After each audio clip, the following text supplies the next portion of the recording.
Hi, my name is Shashikant Bhardwaj. Today, in this video, we are going to study a new chapter, that is chapter number 2 of 10th standard science textbook, that is acid, base and salts. Before we go deep into this chapter, first of all let me tell you one thing, that in 9th standard textbook of science we have studied a chapter matter in our surrounding. So any substance, anything that we can feel, we can touch, we can see and have some mass and occupy some space, it's called matter. Okay, and matter is classified on the so many bases like physical states of matter: solid, liquid, gas, Bohr, Einstein condensate, plasma state.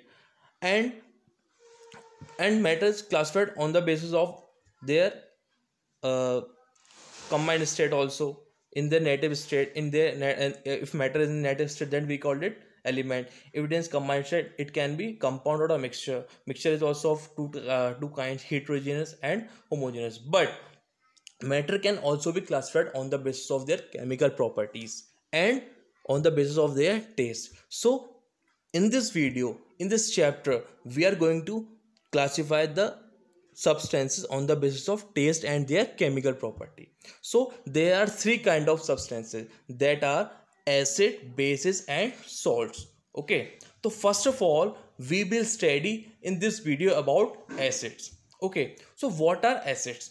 होते क्या हैं acids? ऐसे substance जो कि test में कैसे होते हैं, खट्टे होते हैं. ठीक है, तो उनको हम क्या बोलते हैं? एसिड बोलते हैं.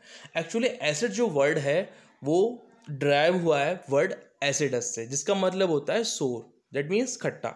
ठीक है, तो दो substance which are sour in taste we can called it acids. Okay, तो we can see here substance that give H plus ions in the solutions are known as acids.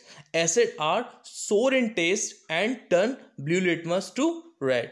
ठीक है, अब एसिड्स ऐसे सब्सटेंस होते हैं जो कि क्या करते हैं, H plus ions क्या करते हैं एक्वस सॉल्यूशन में रिलीज करते हैं, और टेस्ट में कैसे होते हैं, खट्टे होते हैं. ठीक है, तो दो substance which can release H plus ions in the aqueous solution and which are sour in taste, तो these substance are called acids. अब यहाँ पे कुछ एग्जांपल्स देख लेते हैं एसिड्स के. क्या है? Sulphuric acid, acetic acid, nitric acid, hydrochloric acid. हमने बहुत सारे जितने भी एग्जांपल्स अभी हमने देखे वो हमने पिछली वीडियो में बहुत सारे केमिकल इक्वेशन के टाइम पे देखे थे. ठीक है, तो सल्फ्यूरिक एसिड क्या है? H2SO4 जो कि एक स्ट्रॉन्ग एसिड है. एसिटिक एसिड क्या है? CH3COOH. ये क्या है? ये क्या है? वीक एसिड है. Nitric acid HNO3, hydrochloric acid HCl, ये क्या है? ये स्ट्रॉन्ग एसिड है. ठीक है, तो इनके बारे में अभी हम जानेंगे.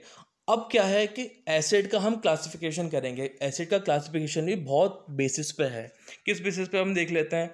On the basis of source, कि इसका सोर्स ऑफ ओरिजिन क्या है.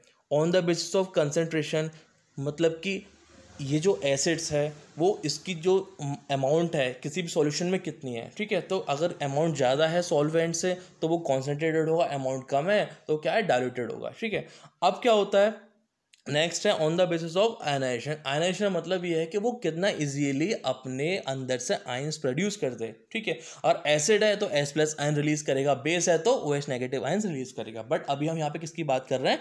एसिड्स की बात कर रहे हैं. ठीक है, तो यहाँ पे हम देख लेते हैं on the basis of source कौन कौन से होते हैं. इनऑर्गेनिक एसिड्स होते हैं और ऑर्गेनिक एसिड्स होते हैं. ऐसे एसिड जो कि मिनरल से पाए जाते हैं, मिनरल से निकलते हैं, तो हम क्या बोलते हैं उनको? इनऑर्गेनिक एसिड्स या फिर मिनरल एसिड्स. ऐसे और एसिड्स जो कि क्या क्या करते हैं, वो प्लांट से, एनिमल से, यानी कि लिविंग बीइंग से निकल के आते हैं. ठीक है, एग्जाम्पल प्लांट्स एंड एनिमल्स, तो हमको क्या बोलते हैं? Organic acids. एग्जाम्पल देख लेते हैं यहाँ पे इनऑर्गेनिक एसिड्स का.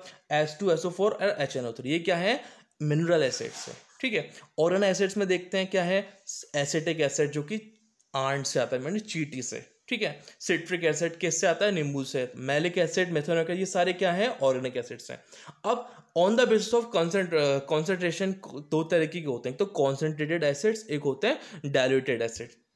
अब बात आती है, एक्चुअली हमने 9th स्टैंडर्ड में एक चैप्टर में हमने पढ़ा था कॉन्सेंट्रेशन एंड डाइल्यूशन. ठीक है, और एक चीज़ और पढ़ी थी, सॉल्वेंट एंड सॉल्यूट, जो कि ज़्यादा अमाउंट में होता है. सॉल्यूशन के दो पार्ट होते हैं, एक तो होता है सॉल्वेंट और एक होता है सॉल्यूट. ठीक है, जो मिनिमम अमाउंट में होता है वो उसको बोलते हैं हम सॉल्यूट, और जो ज़्यादा अमाउंट में होता है वो सॉल्वेंट होता है, ठीक है। तो अगर हमारे पास एसिड्स की क्वांटिटी अगर सॉल्वेंट से ज़्यादा है तो हम क्या बोलेंगे, कॉन्सेंट्रेटेड एसिड्स। और अगर सॉल्वेंट से कम है सॉल्यूट की अमाउंट, तो हम क्या बोलेंगे, डाइल्यूटेड एसिड्स बोलेंगे, ठीक है। अब दूसरा तीसरा और है जिस पर हमने क्लासिफाई किया on the basis of ionisation, उसमें होते हैं वीक एसिड्स और स्ट्रॉन्ग एसिड्स। इनको वीक एसिड स्ट्रॉन्ग एसिड इसलिए बोला जाता है कि जब भी हम इन एसिड्स को पानी में या किसी भी सॉल्यूशन में हम उसको डालेंगे तो क्या होगा, वो कितना इजीली अपने अंदर से आयंस रिलीज कर दे, ठीक है। आयंस भी दो तरीके के होते हैं, एक तो होता है कैटायन, एक होता है एनायन। यानी कि अगर इलेक्ट्रॉन्स डोनेट किया या फिर क्या कहते हैं इलेक्ट्रोपॉजिटिव चार्ज आया हमारे पास किसी भी एलिमेंट्स के ऊपर, तो हम क्या बोलते हैं, वो कैटायन बनता है। और इलेक्ट्रॉन लिए हैं तो हम क्या बोलेंगे, एनायन बनेगा, ठीक है। तो एसिड्स की अगर यहाँ पे बात चल रही है तो हम क्या करेंगे, अगर वो इजीली H प्लस आयंस को बहुत जल्दी रिलीज कर दे तो हम बोलेंगे वो स्ट्रॉन्ग एसिड है, और इजीली नहीं करता है तो क्या बोलेंगे, वीक एसिड। एग्जाम्पल यहाँ देखते हैं, CH3C double bond OH, that is CH3COOH, ये क्या है, एसिटिक एसिड है जो कि वीक एसिड है। एक होता है HCl और H2SO4, ये क्या है, स्ट्रॉन्ग एसिड है, क्योंकि ये इजीली H प्लस आयंस को रिलीज कर देते हैं, ठीक है। तो ये तो बात रही हमारी क्लासिफिकेशन ऑफ द एसिड्स। अब इनको हम डीपली पढ़ेंगे, ये तो मैंने आपको एक टेबल के अकॉर्डिंग समझा, अब डीपली इनके बारे में जानेंगे। तो हम देख लेते हैं यहाँ पे, on the basis of source acid can be classified at inorganic acids और मिनरल एसिड्स। सेकंड है ऑर्गेनिक एसिड्स और एडिबल एसिड्स। अभी मैंने आपको बताया कि जो सोर्स ऑफ ओरिजिन के बेसिस पे हम उसको क्लासीफाई कर एसिड्स को, तो दो तरीके के होते हैं, एक तो इनऑर्गेनिक होता है इसको हम मिनरल एसिड भी बोलते हैं, और दूसरा होता है ऑर्गेनिक एसिड्स को हम एडिबल एसिड्स से बोलते हैं, ठीक है। तो देख लेते हैं यहाँ पे, इनऑर्गेनिक एसिड्स क्या होते हैं, मिनरल एसिड्स होते हैं। The acids which are prepared from minerals present in the earth crust are known as inorganic acids और मिनरल एसिड। ऐसे एसिड जो कि किससे प्रिपेयर किए जाते हैं, मिनरल से, जो कि कहाँ पे पाए जाते हैं, हमारे डीप में अर्थ के अंदर, ठीक है।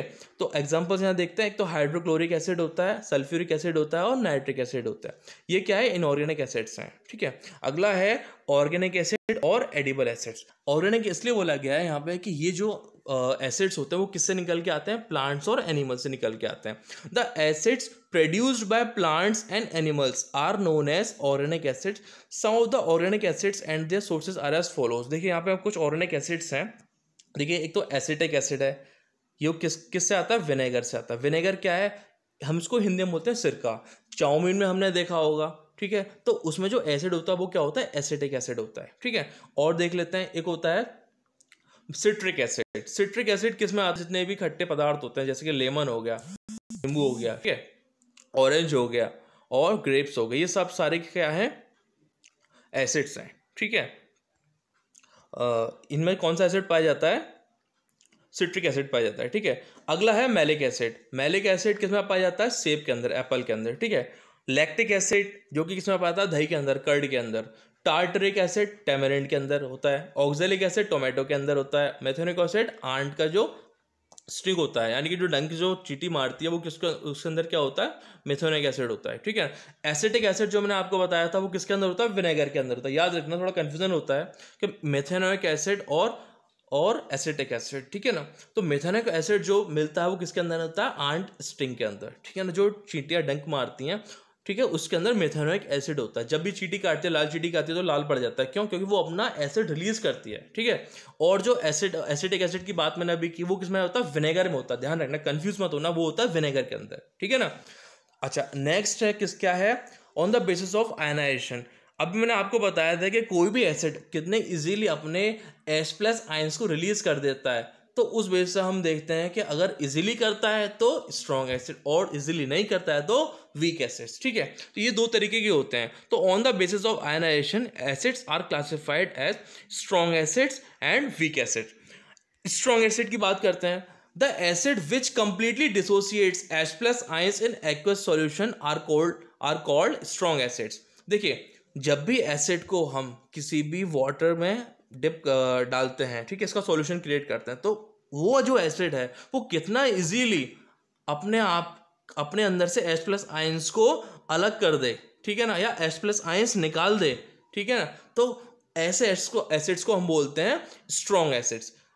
जितने भी मिनरल एसिड्स होते हैं, ठीक है ना, वो क्या है, स्ट्रॉन्ग एसिड होते हैं, एक्सेप्ट कार्बोनिक एसिड्स के अलावा, तो एग्जांपल्स क्या है, HCl मैंने आपको बताया, H2SO4 बताया, ठीक है। तो देखो कुछ केमिकल इक्वेशन देख लेते हैं। HCl जब भी हमने उसका एक्वस सॉल्यूशन बनाया, देखिए एक टर्म मैं आपको बोलूँ, एक्वस एक्वा मतलब होता है वाटर। तो किसी भी सब्सटेंस का एक्वस सॉल्यूशन का मतलब ये होता है कि उस सब्सटेंस को हम पानी के साथ मिला रहे हैं, यानी कि हम उसका सॉल्यूशन प्रिपेयर कर रहे हैं by taking water as a solvent, तो उसको बोलते हैं एक्वस सॉल्यूशन। तो जब भी हम स्ट्रॉन्ग एसिड का एक्वस सॉल्यूशन बनाएंगे तो यहाँ पे देख लेते हैं HCl को वाटर में मिलाया तो क्या हुआ, H प्लस Cl नेगेटिव बना, यानी कि H प्लस आयंस को उसने क्या किया, HCl ने रिलीज कर दिया।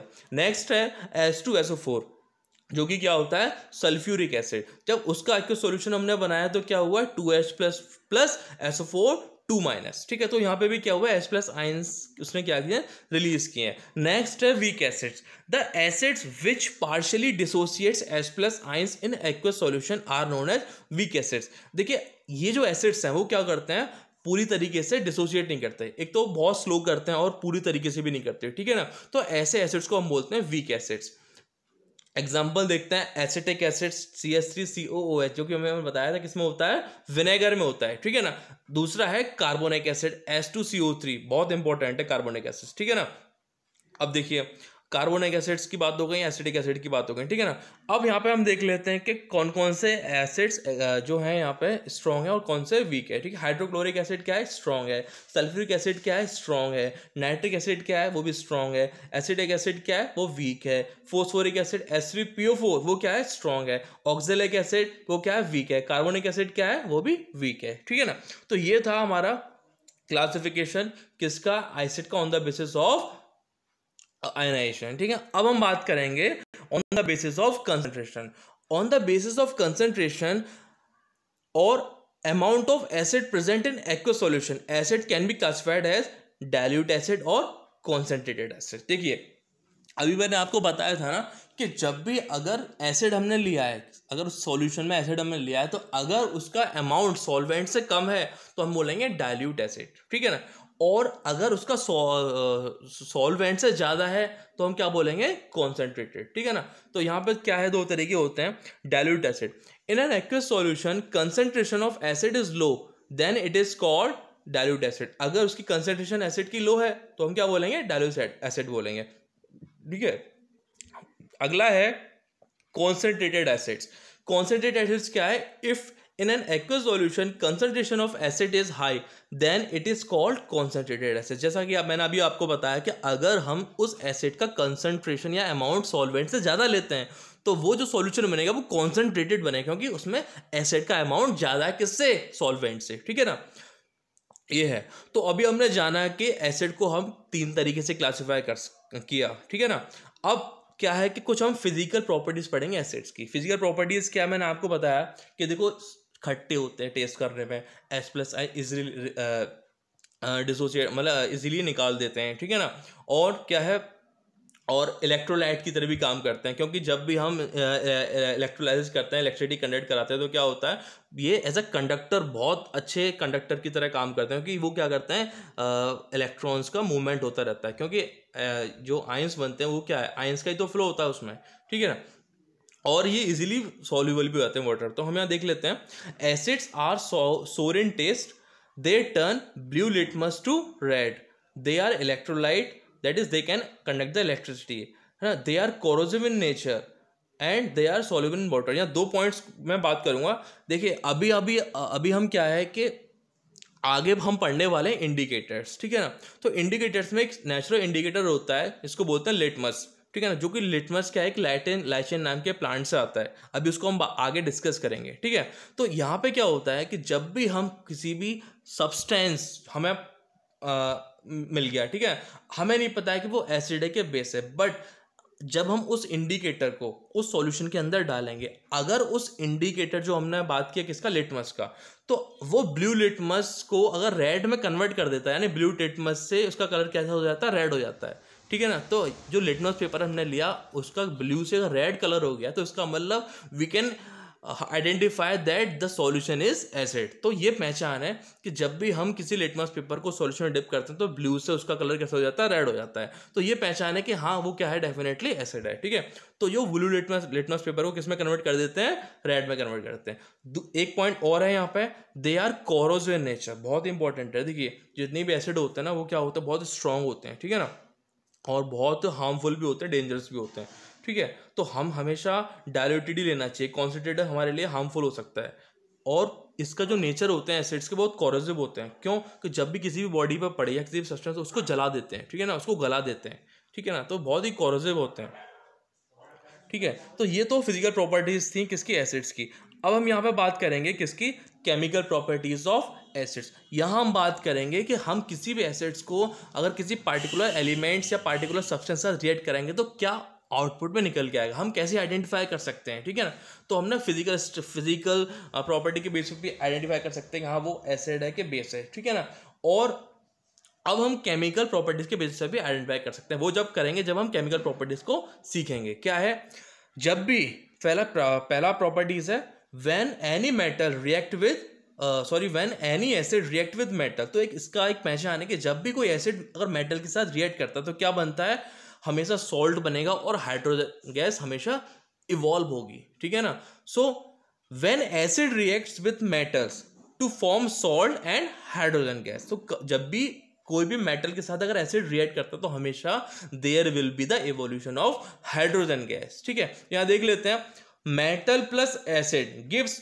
Salt plus hydrogen gas. Example लेते हैं, यहाँ हमने जिंक मेटल को सल्फ्यूरिक एसिड के साथ क्या कराया, रिएक्ट कराया, तो क्या बनेगा, ZnSO4 बनेगा और H2 क्या है, गैस है जो कि रिलीज होगी। तो क्या बना, ZnH2SO4 Zn plus H2SO4 gives ZnSO4 plus H2। ठीक है ना, नेक्स्ट एग्जांपल देखते हैं, Fe plus HCl gives FeCl3 plus H2। ठीक है, तो आयरन को हमने किससे रिएक्ट कराया, हाइड्रोक्लोरिक एसिड से रिएक्ट कराया, तो क्या बना, फेरिक क्लोराइड बना जो कि सॉल्ट है, और साथ में क्या हुआ, हाइड्रोजन गैस भी रिलीज हुई। और एग्जांपल देखते हैं, Na plus CH3COOH gives CH3COO Na plus H2। ठीक है ना, तो सोडियम एसिटेट बना। ये जो सोडियम एसिटेट है ना, हम कार्बोनेट्स कंपाउंड में पढ़ेंगे, तो बहुत इंपॉर्टेंट ये कंपाउंड है। ठीक है ना, तो अभी हम ऐसे मैं बता रहा हूँ, जब हम कार्बोनेट्स कंपाउंड पढ़ेंगे जब इसके बारे में जानेंगे। ठीक है ना, तो क्या बना, Na plus CH3COOH gives CH3CO Na plus H2। तो यहाँ पे सोडियम एसिड का एक सॉल्ट है और साथ में क्या रिलीज हो रही है, हाइड्रोजन गैस रिलीज हो रही है। तो हमने ये देख लिया कि जब भी when any acid reacts with the metal then there will be the formation of salt and hydrogen gas will evolve। Okay, तो हाइड्रोजन गैस हमेशा वहां पे इवॉल्व होगी। ठीक है, अच्छा और देख लेते हैं रिएक्शंस। दूसरा है रिएक्शन विद मेटल ऑक्साइड्स। कोई भी एसिड्स की अगर हम मेटल ऑक्साइड के साथ रिएक्शन कराते हैं तो क्या बनता है, वहां पे सॉल्ट बनेगा प्लस वाटर बनेगा। एक मैं आपको इंपॉर्टेंट पॉइंट बताता हूं। देखिए लास्ट टाइम मैंने जब आपको केमिकल रिएक्शन इक्वेशंस पढ़ा रहा था मैं आपको, तो वहां पे हमने एक वीडियो थी टाइप्स ऑफ केमिकल रिएक्शंस। ठीक है, तो वहाँ पे कुछ अदर इंपॉर्टेंट रिएक्शंस भी थी जो कि न्यूट्रलाइजेशन रिएक्शंस। तो वहाँ मैंने बताया कि जब भी कोई एसिड और बेस दोनों एक दूसरे से रिएक्ट करते हैं तो क्या बनता है, वहाँ पे सॉल्ट बनता है और वाटर बनता है। ठीक है, तो यहाँ पे मेरे जो पॉइंट्स है वो आप थोड़ा ध्यान से सुनना, मैं क्या बोल रहा हूँ। जो मेटल ऑक्साइड्स होती हैं उसका नेचर होता है हमेशा बेसिक। मैं दोबारा रिपीट कर रहा हूं, जो मेटल ऑक्साइड्स होती हैं उसका जो नेचर होता है वो होता है बेसिक होता है। तो मैंने क्या बोला कि जब भी एसिड किसी बेस के साथ रिएक्ट करेगा तो क्या बनाएगा, सॉल्ट एंड वाटर। ठीक है ना, तो यहां देख लेते हैं, when any metal oxides react with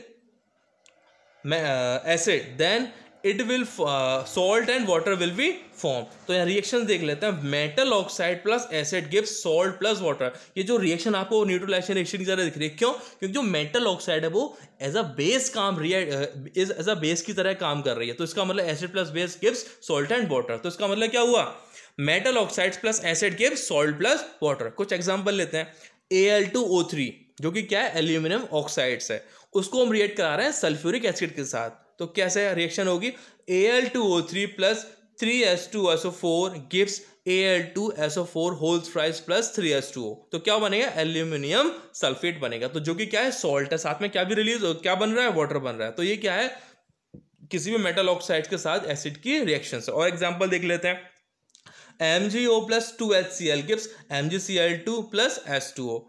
Next example, ZNO plus 2CH3COOH gives CH3COO का whole twice Zn plus H2O, यानी कि क्या है, जिंक एसिटेट बन रहा है। तो यहाँ पे क्या है, ZnO क्या है, जिंक ऑक्साइड, जो कि जिंक ऑक्साइड मतलब जिंक क्या है, मेटल है, और O क्या है, ऑक्सीजन है। तो क्या बना है, मेटल ऑक्साइड। उसको हम रिएक्ट कराएं किससे, वीक एसिड है, जो कि क्या है, एसिटिक एसिड, जो किसमें होता है, विनेगर में होता है। जब जो रिएक्शन होगी किसकी, ZnO की और एसिटिक एसिड की, क्या बनाएगा, जिंक एसिटेट बनाएगा, साथ में क्या रिलीज करेगा, वाटर रिलीज करेगा। ठीक है, अगली रिएक्शन है reaction with metal carbonate and metal hydrogen carbonate. देखिए, मेटल कार्बोनेट का मतलब यहाँ पे क्या है कि यहाँ पे जो कार्बोनेट है वहाँ पे CO3 पहचान है कार्बोनेट्स की, ठीक है, और मेटल हाइड्रोजन कार्बोनेट की पहचान क्या है, HCO3 लगा रहेगा। हम मेटल हाइड्रोजन कार्बोनेट को मेटल बाइकार्बोनेट ही बोलते हैं। ठीक है, तो हम देख लेते हैं, when acid react with metal carbonate or metal hydrogen carbonate, that is metal bicarbonate,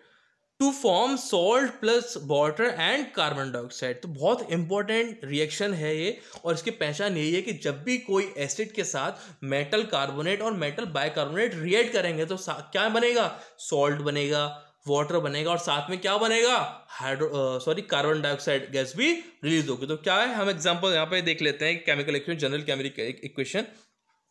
When metal carbonate react with acid, then it will form salt, water and CO2 will be released. तो metal carbonate plus acid gives salt plus water plus CO2, या फिर metal bicarbonate react करेगा acid के साथ, तो तब भी क्या बनाएगा, सॉल्ट बनाएगा, वाटर बनाएगा, और CO2 गैस क्या होगी, रिलीज होगी। तो कुछ एग्जांपल हम देख लेते हैं। कैल्शियम कार्बोनेट, ठीक है ना, तो CaCO3 plus HCl gives CaCl2 plus H2O plus CO2। ठीक है, अगला है CaHCO3 का होल ट्वाइस। अब यहाँ पे क्या है, हम कैल्शियम बाइकार्बोनेट ले रहे हैं, ध्यान रखना इस चीज को।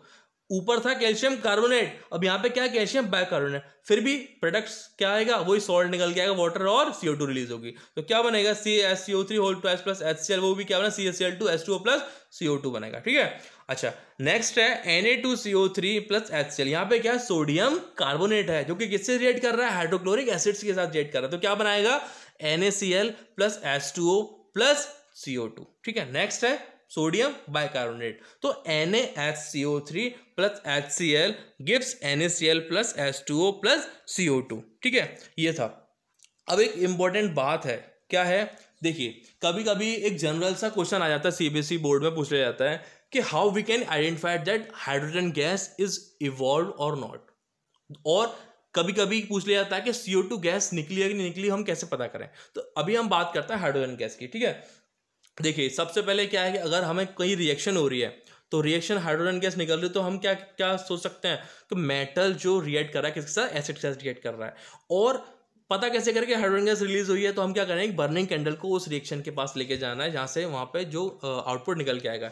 अगर वहाँ पे पॉप साउंड आती है और बर्निंग कैंडल बुझ जाती है, तो इसका मतलब क्या है, वहाँ पे हाइड्रोजन गैस रिलीज हुई है। ठीक है ना, अच्छा, एक यहाँ पे देख लेते हैं, Y hydrogen gas is not evolved when an active metal react with nitric acid. बहुत इंपॉर्टेंट क्वेश्चन है ये। ठीक है, क्वेश्चन यहाँ पूछा गया है कि हाइड्रोजन गैस क्यों नहीं इवॉल्व होती है जब भी कोई एक्टिव मेटल रिएक्ट करता है नाइट्रिक एसिड के साथ। ठीक है, तो यहाँ देख लेते हैं, when an active metal reacts with nitric acid, hydrogen gas is not evolve because nitric acid is a strong oxidising agent. It oxidise hydrogen gas into water and itself get reduce. देखिए, जो nitric acid है क्या है, बहुत strong oxidising agent है। मैंने आपको chemical reaction equation में मैंने आपको बताया था कि ऐसे सब्सटेंसेस जो कि दूसरों को कर रहे थे ऑक्सीडाइज और खुद हो जाए रिड्यूस, तो उनको बोलते हैं ऑक्सीडाइजिंग एजेंट। तो यहाँ पे ये जो नाइट्रिक एसिड है वो क्या है, as a strong oxidising agent की तरह काम कर रहा है। ठीक है, तो यहाँ पे जब भी ऑक्सीडाइजिंग एजेंट की तरह काम करेगा तो क्या होगा, जो H2 है, तो वो जो गैस निकलेगी तो साथ में उसको क्या है, ऑक्सीजन के रिएक्ट कराने के बाद क्या बना देगा, उसका वाटर बना देगा, और खुद क्या हो जाएगा, रिड्यूस हो जाएगा। रिएक्शंस देख लेते हैं, रिएक्शन से हम अच्छा समझ लेंगे। देखिए, यहाँ पे क्या हमने सोडियम को किसके साथ रिएक्ट कराया, यानी कि सोडियम क्या है, एक एक्टिव मेटल है। ठीक है ना, एक्टिविटी सीरीज में आता है ना सेकंड नंबर पे। तो यहाँ पे क्या है, एक एक्टिव मेटल है, मोस्ट रिएक्टिव मेटल है। ठीक है, सोडियम, उसको हम किससे रिएक्ट करा रहे हैं, नाइट्रिक एसिड के साथ। तो 2Na plus 2HNO3 gives 2NaNO3 plus H2। अब देखिए हाइड्रोजन गैस रिलीज हुई है, ठीक है। अब यही जो हाइड्रोजन गैस रिलीज हुई है, अब जो बचा कुचा पार्ट था HNO3 का, उसके साथ दोबारा रिएक्ट करेगी। तो क्या है, H2 plus HNO3 गिव्स क्या, NO2 plus NO plus H2O, ठीक है। तो अल्टीमेटली रिएक्शन क्या बन के आई, NaH plus HNO3, Na plus HNO3 gives NaNO3 plus NO2 plus NO plus H2O। इसका मतलब अल्टीमेटली जो फाइनल रिएक्शन निकल के आई, तो उसमें कहीं H2 गैस है ही नहीं। इसका मतलब क्या है, H2 गैस का क्या हो गया, ऑक्सीडेशन हो गया, और क्या बन गया, वाटर बन गया। तो इसी वजह से क्या होता है कि जो कभी कभी हम जब नाइट्रिक एसिड हम एक्टिव मेटल से रिएक्ट कराते हैं, तो वहाँ पे हाइड्रोजन गैस रिलीज नहीं होती है, ठीक है। अब देखो अगली जो चौथी रिएक्शन है एसिड को एसिडिक केमिकल प्रॉपर्टीज में, वो क्या है कि हम किसी भी एसिड को बेस के साथ रिएक्ट कराएंगे। तो देखिए हम अभी मैंने आपको बताया कि when any acid react with base then it will make salt and water, ठीक है। तो acid react with base to form salt and water. In this reaction acid and base neutralise each other, therefore this reaction is known as neutralisation reactions, ठीक है। अब बहुत important reactions है, क्या है, देखिए यहाँ पे एसिड और बेस को एक दूसरे को क्या है, रिएक्ट करा रहे हैं हम एक दूसरे से। तो यहाँ पे क्या है, वो एक दूसरे को क्या करेंगे, न्यूट्रलाइज करेंगे, ठीक है ना। और क्या बनाएंगे, सॉल्ट बनाएंगे और वाटर बनाएंगे। तो देख लेते हैं, acid plus base gives salt and water, that is salt plus water. Examples ले लेते हैं, HCl plus NaOH gives NaCl plus H2O। तो HCl यहाँ पे क्या है, हाइड्रोक्लोरिक एसिड है। NaOH क्या है, सोडियम हाइड्रोक्साइड। तो क्या बनाएगा, सोडियम क्लोराइड और वाटर बनाएगा। तो HCl और NaOH हमने देखा, देखो HCl तो स्ट्रॉन्ग एसिड है, और NaOH अभी हम आगे पढ़ेंगे, ये क्या है, स्ट्रॉन्ग बेस है। तो हमेशा ध्यान रखना, जब भी स्ट्रॉन्ग एसिड और स्ट्रॉन्ग बेस एक दूसरे से रिएक्ट करेंगे, तो क्या बनेगा, वहां पे न्यूट्रल सॉल्ट बनेगा। क्या बनेगा, न्यूट्रल सॉल्ट बनेगा, ठीक है। ऐसे वीक एसिड और वीक बेस रिएक्ट करेंगे, तब भी क्या बनेगा, न्यूट्रल सॉल्ट बनेगा। ये न्यूट्रलाइजेशन रिएक्शन की भी मैं डिस्कस कर रहा हूं अभी। और अगर हमने ले लिया स्ट्रॉन्ग एसिड और वीक बेस, तो इसका मतलब क्या है कि जो वीक बेस है वो उतना ही पोर्शन एसिड का न्यूट्रलाइज करेगा जितनी की उसकी एबिलिटी है। तो इसका मतलब कुछ कैरेक्टर सॉल्ट के अंदर क्या आ जाएगा, एसिड का आ जाए, तो हम क्या बोलते हैं, उसको एसिडिक सॉल्ट बोलते हैं। और एक रिएक्शन और होती है जिसमें हम वीक एसिड लेते हैं और क्या लेते हैं, स्ट्रॉन्ग बेस लेते हैं। तो इसका मतलब स्ट्रॉन्ग जो वीक एसिड है वो स्ट्रॉन्ग बेस के उतने ही पोर्शन को न्यूट्रलाइज करेगा, तो बाकी क्या रह जाएगा, बेसिक नेचर हो जाएगा सॉल्ट का। तो इसका मतलब कौन सा सॉल्ट बनेगा, वहां पे बेसिक सॉल्ट बनेगा, ठीक है। चलो ये तो न्यूट्रलाइज रिएक्शन की बात रही। कुछ एग्जांपल्स देख लेते हैं। और यहाँ पे H2SO4 plus 2KOH gives K2SO4 plus 2H2O। Sulphuric acid को रिएक्ट कराना है किससे, पोटेशियम हाइड्रोक्साइड से। तो यहाँ पे स्ट्रॉन्ग एसिड और स्ट्रॉन्ग बेस ही है यहाँ पे दोनों, तो क्या बनेगा, न्यूट्रल सॉल्ट बनेगा, जो ये क्या है, पोटेशियम सल्फेट प्लस 2H2O। और एग्जांपल देख लेते हैं, CH3COOH plus CaOH whole twice, क्या देगा, CH3COO का whole twice Ca plus H2, यानी कैल्शियम एसिटेट बनेगा, ठीक है।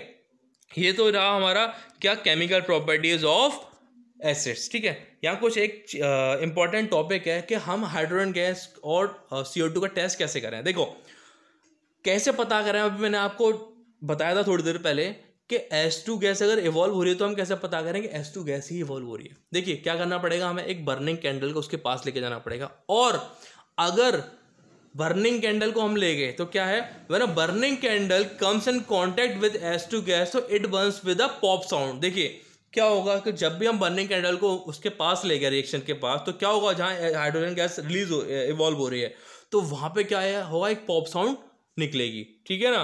और अब देखते हैं कि CO2 रिलीज हुई है कि नहीं हुई है।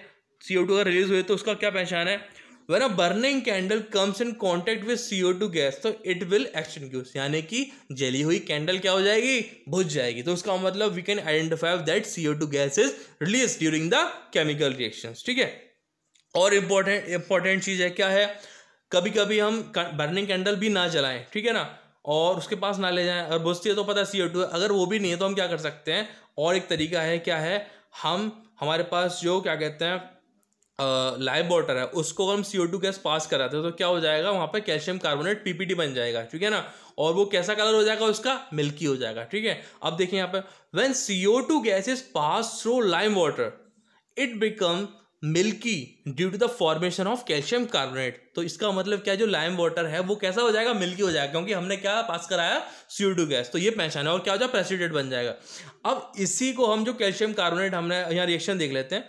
यहाँ पे क्या CaOH होल्ड टू है, that is calcium hydroxides. When react with CO2 gas then it will make, क्या बनेगा, CaCO3 प्लस H2O। और उसके बाद अगर हमने और ज़्यादा CO2 पास करा दी, ठीक है ना, तो उसका जो मिल्कीनेस था वो क्या हो जाएगा, डिसअपीयर हो जाएगा। और क्या हो जाएगा, पहले प्रेसिपिटेट बन गया था और अब क्या हो जाएगा, वो दोबारा से सोल्यूबल हो जाएगा वाटर में। तो यहाँ देख लेते हैं, if CO2 gas is pass in excess milkiness disappears due to the formation of calcium bicarbonate which is soluble in water। Reactions देख लेते हैं, CaCO3 plus H2O plus CO2 gives CaSCO3 का whole twice, that is soluble in water, यानी calcium bicarbonate बन जाएगा, ठीक है ना। तो अभी हमने क्या किया, क्लासिफिकेशन देखा एसिड्स का, फिजिकल प्रॉपर्टीज जानी, एसिड्स की केमिकल प्रॉपर्टीज जानी, एसिड्स की जिसमें हम केमिकल रिएक्शंस को देखा, कौन कौन सी केमिकल रिएक्शन हो रही है एसिड के साथ। अब हम देखेंगे एसिड्स जो है हमारे पास, बहुत सारे एसिड्स हैं, उनका कहाँ कहाँ यूज़ है, ठीक है ना। तो हम एक एक करके एसिड्स को देखेंगे। पहला है एसिटिक एसिड, जिसको हम क्या बोलते हैं, विनेगर बोलते हैं। Acetic acid is use to preserve pickles and Chinese foods, ठीक है। नेक्स्ट है hydrochloric acid. In stomach hydrochloric acid is release which makes the medium acidic and kills the bacteria. देखिए हमारे स्टमक में क्या क्या होता है, HCl प्रोड्यूस होता है, ठीक है ना। HCl प्रोड्यूस होता है और प्रोड्यूस होना भी चाहिए, क्योंकि हमारे अंदर जितने बैक्टीरिया होते हैं उसको क्या करता है, वो किल करता रहता है, मारता रहता है, ठीक है ना। अगला है कार्बोनिक एसिड, इसको हम बोलते हैं केमिकली H2CO3। एक्चुअली ये क्या होता है, कोल्ड ड्रिंक्स के अंदर होता है, ठीक है ना। कार्बोनेट आयंस होते हैं कोल्ड ड्रिंक्स के अंदर, ठीक है ना। तो क्या होता है, carbonic acid is used in cold drinks. Next है oxalic acid, chemically we say C2H2O4। ये क्या होता है, oxalic acid is used to remove ink and rust stain, ठीक है। नेक्स्ट है sodium benzoate, Na(C2H2O2). It is use to preserve cold drinks and food stuff, ठीक है। ये प्रिजर्व करने के लिए काम आता है, किसी भी कोल्ड ड्रिंक्स और खाने पीने के जितने भी आइटम्स होते हैं उनको प्रिजर्व करने के लिए काम आता है। नेक्स्ट है एस्कॉर्बिक एसिड, केमिकली हम क्या बोलेंगे इसको, C6H8C6, ओके। तो क्या है यहाँ पे, it is present in orange, amla, grapes etcetera which prevent from scurvy. Next है सल्फ्यूरिक एसिड, बहुत इंपॉर्टेंट है।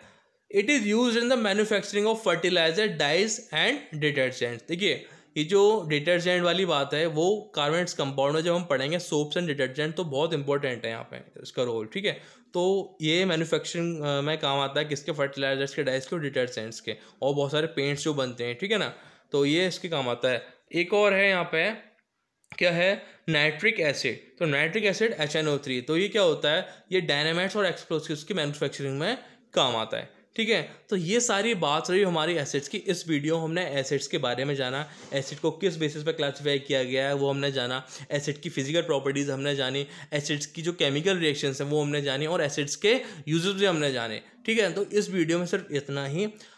आपको ये वीडियो अच्छा लगा हो तो प्लीज़ इसको लाइक करना, नहीं अच्छा लगा हो तो डिसलाइक करना। और अगर आपको कोई डाउट है तो प्लीज़ आप कमेंट सेक्शन में मेरे से पूछ सकते हैं, ठीक है। और please subscribe my channel. Thank you.